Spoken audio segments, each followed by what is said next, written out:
Halo, selamat siang sahabat langganan 7. Semakin mudahnya kita hidup di zaman serba digital ini, kita banyak sekali diberi fasilitas yang sangat memanjakan kita, memudahkan kita setiap transaksi ya. Salah satunya jual beli.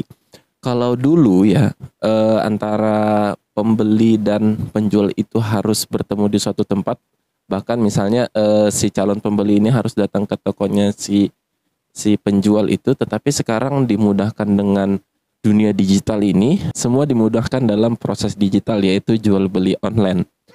Nah, semakin mudahnya tadi fasilitas yang diberikan, maka semakin mudah pula ya oknum-oknum yang tidak bertanggung jawab untuk melakukan penipuan terhadap calon-calon korban, sebenarnya korban-korban dari jual beli online tersebut. Bahkan korbannya itu orang-orang sekitar kita, bisa jadi istri kita, keluarga kita, bahkan sahabat-sahabat kita.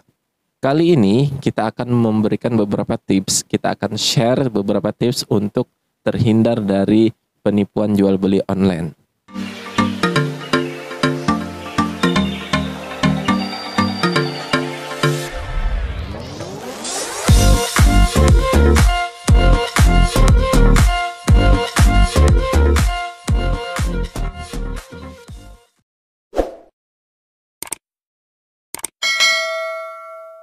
Yang pertama, bagaimana kita agar terhindar dari jual beli online adalah cari tahu reputasi penjual. Nah, kalau jadi sahabat-sahabat ini ya, kalau namanya jual beli online, pasti ketemunya si penjual itu pasti di online juga ya. Online itu bisa jadi di medsos ya. Medsos itu ada di Instagram, ada di Facebook, ada di WhatsApp, bisa jadi bahkan kita ketemu itu di YouTube ya, seperti itu. Nah, kalau itu dari segi medsos, tapi sekarang ini kan sahabat-sahabat semua, kalau online itu bisa dimudahkan dengan adanya marketplace. Marketplace itu ada namanya, bisa dicontohkan Shopee, ada terus Lazada, ada Beli-beli, ada apa lagi ya, lain sebagainya itu yang dalam negeri. Nah, kalau yang dari luar negeri itu kan sudah banyak ya, dari dulu itu ada namanya Amazon, ada Alibaba dan lain sebagainya. Nah, jadi kalau sahabat-sahabat semua ingin belanja online, lebih direkomendasikan lewat dari marketplace tadi ya, dari Shopee dan teman-temannya itu ya. Jadi itu untuk menghindari penipuan, tujuannya seperti itu. Tapi selain untuk menghindari penipuan, tentu memudahkan bertemunya. Jadi tempat pihak ketiga bertemunya antara penjual dan pembeli tadi, seperti itu. Nah, gimana kita cari tahu reputasi toko itu? Nah, kalau tadi marketplace itu bisa kita cek kok ya, misalnya kita cari sebuah toko. Nah, toko itu biasanya kita bisa ngelihat ya, dia toko itu aktif apa enggak. Nah, terus kita bisa lihat juga dia toko itu aktif beberapa menit yang lalu kan kelihatan, atau dia lagi online itu kelihatan, sahabat-sahabat semua. Nah, sahabat-sahabat juga bisa cari rating toko itu ada berapa. Biasanya kalau maksimal 5 ya. Kalau ratingnya bagus, bintang 5, berarti dia sudah pernah transaksi.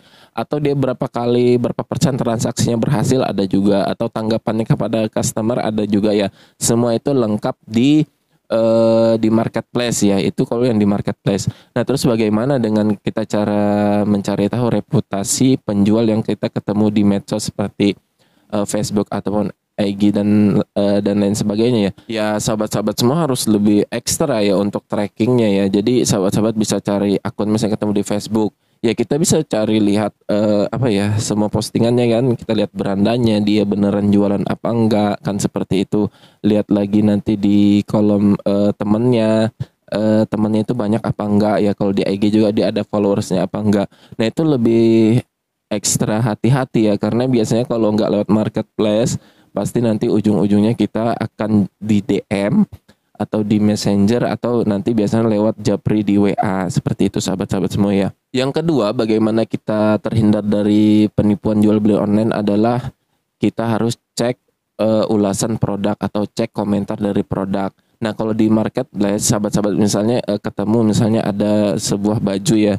Nah, sahabat misalnya pengen produk itu. Nah, sahabat bisa cek kan ya, di klik produk itu nanti kelihatan tuh ulasan dari orang yang pernah beli dari toko itu di produk itu. Jadi nanti cek dia dapat bintang berapa di produk itu gitu kan. Misalnya kalau bintang 5, nanti kan biasanya kalau ulasannya itu kalau dari marketplace itu yang otomatis ya, ada produk ini original, pelayanan bagus, pengiriman cepat atau lain sebagainya. Nah bisa jadi dia ditambah dengan komentarnya sendiri. Nanti biasanya kalau dia barang itu bagus aja, toko itu bagus, maka ratingnya bagus ya, biasanya bintang 5 dan komentarnya itu bagus-bagus semua sahabat ya.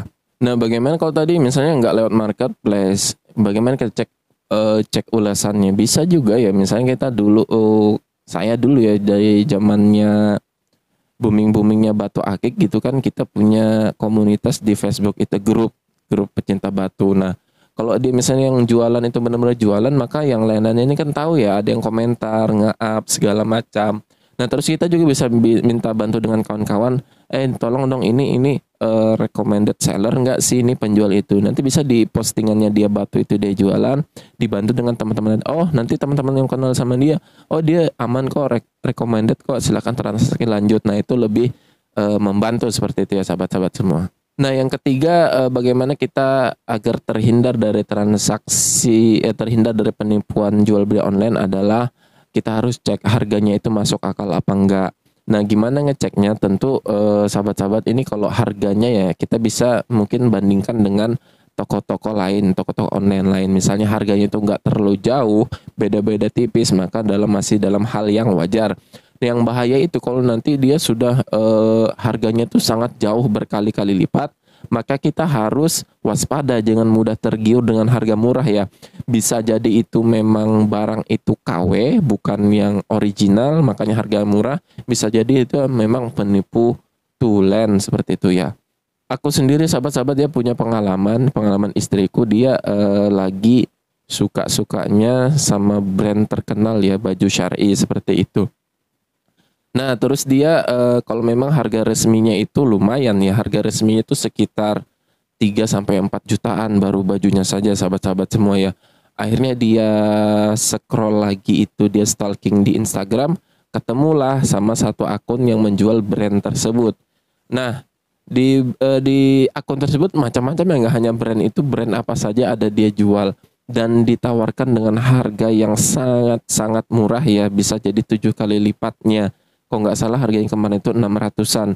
Akhirnya dia scroll, dia stalking itu banyak, dia akhirnya memutuskan dapat 3 item yang dibeli. Jadi 6 kali 3 itu 1.800.000 kan begitu. Nah pada saat itu juga dia bisa nego lagi, 1.800.000 itu dinego akhirnya jadi 1.700.000. Akhirnya istri ngomong ke saya, minta transferkan transaksi lah ya, transaksi akhir gitu sama si akun di Instagram tadi. Sebenarnya aku sih sudah curiga istriku nih pasti ketipu, bakal ketipu gitu, 90% kayaknya ditipu nih sama orang. Cuma dalam hatiku ya uang 1.700.000 aja loh. Sombong amat. Padahal ya gede ya uang 1.700.000, cuma aku pengen ngasih pelajaran juga ke istri biar dia rasakan gitu loh. Kok dia ketipu sendiri kan, dia apa itu ya? Dia ngerasakan, paling jadi pelajaran juga buat dia. Akhirnya malam itu juga aku transferkan 1.700.000. Ya sebelumnya aku sempat juga bilang sama istri, coba dong tolong minta sama si penjualnya kirim bukti resi dong dia transaksi ke customer yang lain. Namanya penipu ya, dia sudah lengkap itu resi segala macam, itu lengkap semua ya, resi dia penjualan produk ini atas nama rekening dia kan, seperti itu.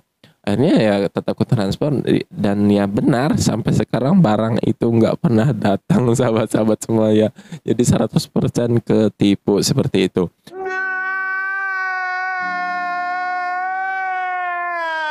Nah terus juga ada lagi kemarin Acilku ya, Acil itu tante atau buleku kemarin cerita gitu kan, ada ketemu penjual hambal gitu, nggak salah hambal itu kalau pernah dia beli itu harga offline ya, harga di toko-toko dia beli itu harga dengan harga 900. Tetapi di FB itu dia ketemu dengan harga 300.000. Nah jadi kan berdua Acil tuh, Acil yang satunya, iya sudah beli sudah katanya. Nah Acilku ini ngomong, nanti kalau ketipu aku nggak tanggung. Iya nggak apa-apa, 300.000 doang ya, namanya 300.000 tetap uang ya. Sombong amat. Akhirnya dia transaksi lah, ditransfer 300.000, dan sampai sekarang barang itu juga nggak datang ya. Ya jadi pelajaran di sini buat sahabat-sahabat semua ini, karena ya istri dan acelku sendiri yang ngalami, jangan pernah tergiur dengan harga murah. Biasanya penipu itu seperti itu ya sahabat semua. Oke. Yang keempat, bagaimana caranya agar kita tidak tertipu dalam jual beli online adalah baca deskripsi produk. Nah, jadi yang kita perlu teliti di sini adalah rincian dari produk yang kita inginkan ya, seperti itu. Banyak sih ya dari kita ini, pembeli ini, kita itu kurang teliti. Sebenarnya bukan ketipu, kitanya aja kurang teliti.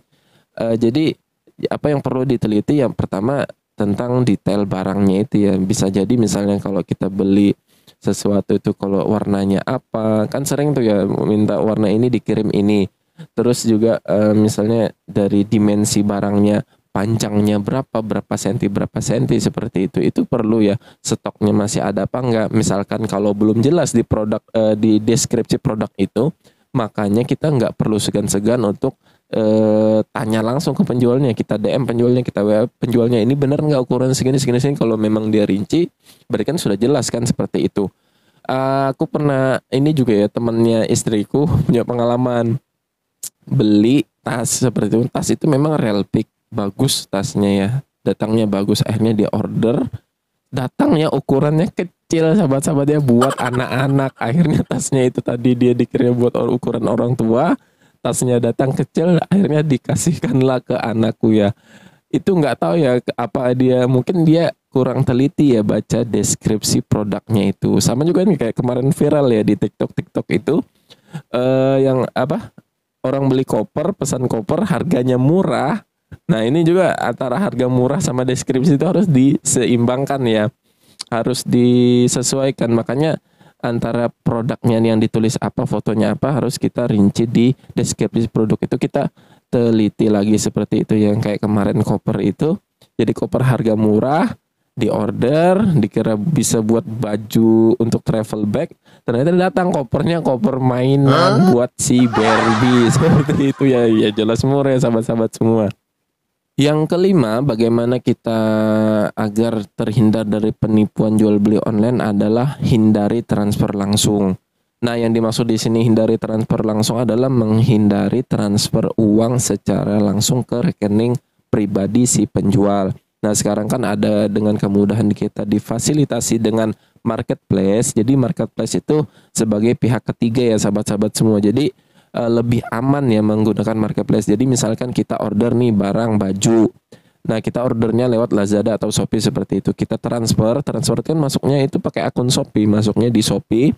Nanti kalau barang itu sudah kita terima, baru pihak Shopee ini transfer ke penjual. Seperti itu gambaran mudahnya ya. Nah, bagaimana kalau misalkan kalau kita transfer langsung, kita belinya nggak lewat Shopee nih, kita ketemunya penjualnya di YouTube atau di IG atau di Facebook. Bisa sebenarnya sahabat-sahabat ya. Aku pernah ya. Aku kan hobinya badminton tuh. Aku sering ngeliat review raket. Akhirnya aku ketemu dengan satu akun di YouTube, dia nge-review raket. Ternyata dia penjual juga. Aku lihat akunnya itu subscribernya banyak, komentarnya banyak, dan itu aku cek akunnya real ya, yang komentar juga real gitu. Akhirnya oh bagus nih. Akhirnya aku beranikan japri. Biasanya kalau dari YouTube itu larinya japri ke WA kan, aku WA, aku tanya-tanya lagi detail produknya dan aku yakinkan itu bagus, bener gitu, bukan fake. Akhirnya aku transaksi, aku transfer, dia kirim, datang barangnya, dan sampai sekarang jadi langganan ya, seperti itu sahabat-sahabat semua. Aku juga pernah ketemu penjual itu, aku cari ban ya, ban untuk motor itu, untuk di Sangatta aku nggak dapat ukurannya yang besar yang aku inginkan gitu, nggak ada. Akhirnya aku cari di Instagram, aku stalking, ketemulah penjual itu di Balikpapan seperti itu. Kulihat lagi akunnya, followersnya banyak, komentarnya setiap dia posting itu banyak, dan akun-akun memang real ya, seperti itu. Akhirnya aku japri, aku tanya spek-spek barangnya itu memang yang aku inginkan ada. Akhirnya dia ngasih rekening pribadi kan. Akhirnya aku cek dan aku yakin itu benar gitu loh.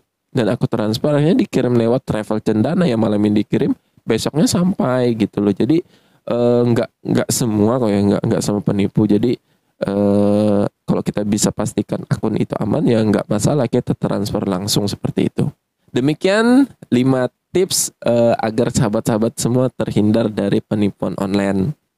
Jadi kalau sekarang ini apalagi musimnya mau lebaran ini, biasanya penipu itu yang memanfaatkan momen itu banyak bertebaran. Jadi sahabat semua lakukan 5 tips itu, insya Allah ya sahabat-sahabat semua terhindar dari penipuan jual beli online tersebut.